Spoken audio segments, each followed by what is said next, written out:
الفيديو ده مش للضحك خالص ومش بهزر خالص، ماشي. الفيديو ده لكل واحد عميق جدا وما بيحبش التفاهة وبيدخل يشتم في الفيديوهات التافهة.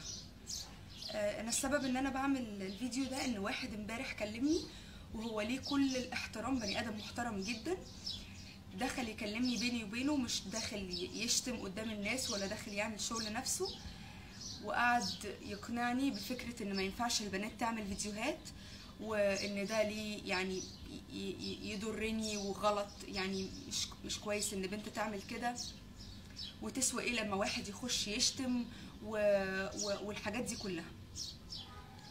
مبدئيا بداية كلام كده، انا في رابعة اعلام، انا في كلية اعلام، تمام، يعني مش دبلوم حلاقة خالص.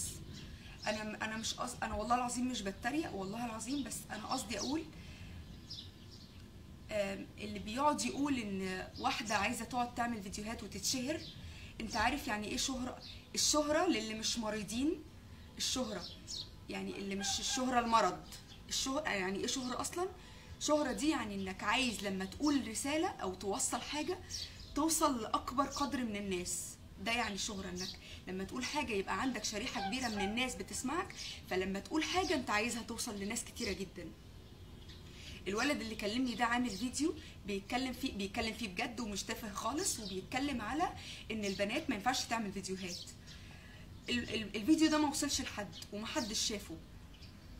انا قصدي اقول ان اللي بيعمل، وقال لي كمان ان ليه نعمل حاجات تافهه لما ممكن نعمل حاجات مفيده. انا عايز اقول حاجه، الكابشن بتاع الفيديو ده انت يمكن تكون فتحته عشان الكابشن بتاعه، العنوان بتاعه شاهد فضيحة الممثلة وابنتها اللي نشروا صورها، وبعد ما نشروا صورها تاني وبعدين فضحوها، وبعدين هي دي نوعية الحاجات اللي الناس بتجت اتراكتد ليها ان هي تشوفها او تتابعها. دي عقلياتنا هنا، ده مخنا هنا.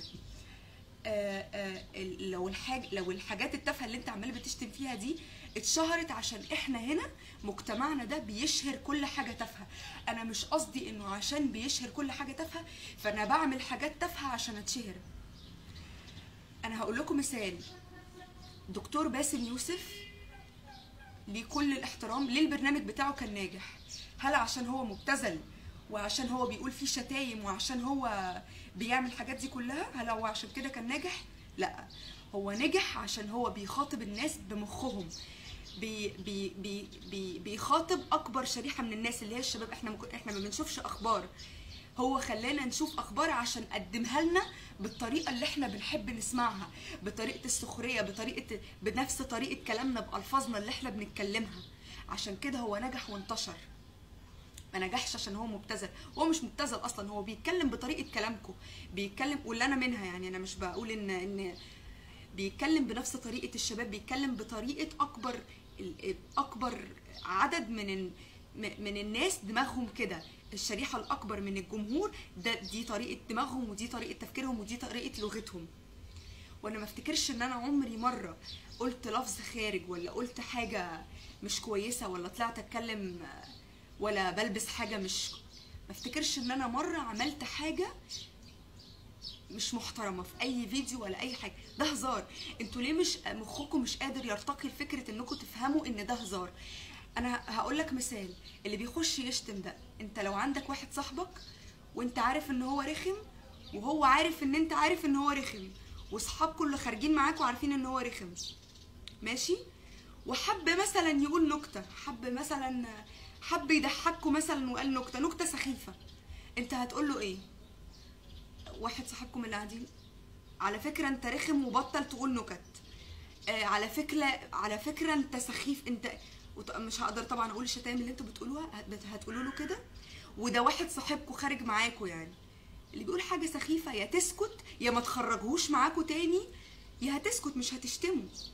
نفس فكره اللي بيشوف فيديو ما يعجبوش ده، كمان انت بتشتم حد انت ما تعرفوش، يعني انت ازاي يجيلك ABC ذوق انعدم، يعني تشتم واحد انت مش دمك مش خفيف كده، ولا انت جامد ولا انت راجل لما تخش تشتم بنت انت ما تعرفهاش.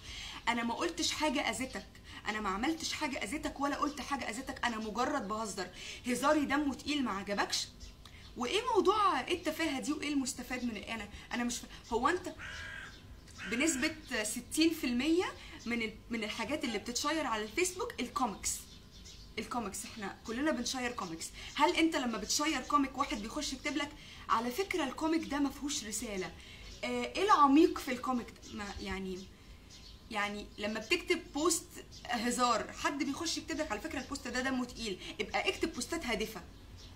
انا دي الطريقه اللي بعبر بيها، انا لا بكتب بوستات، انا رغايه وبحب اتكلم، وهي دي الطريقه اللي بعبر بيها. ايه مشكلتك بتشتم ليه؟ انا زمان اول ما بدات الفيديوهات وكده كنت بعيط وبتضايق جدا من اي كومنت مش كويس، بس دلوقتي اقتنعت ان دي طريقه تفكير ناس واسلوب انا مش هعرف اغيره. انت طريقتك وتربيتك كده، انا مش انا اللي المفروض اتضرر من حاجه زي دي واتضايق واعيط خالص.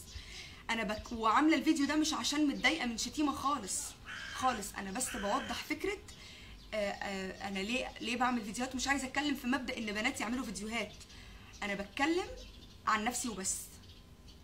تمام، شكرا. لو عجبك الفيديو سبسكرايب من هنا، سبسكرايب وشوفوا بقيه الفيديوهات، ويا ريت تسيبوا لي تعليقاتكم او اي افكار لفيديوهات تانية.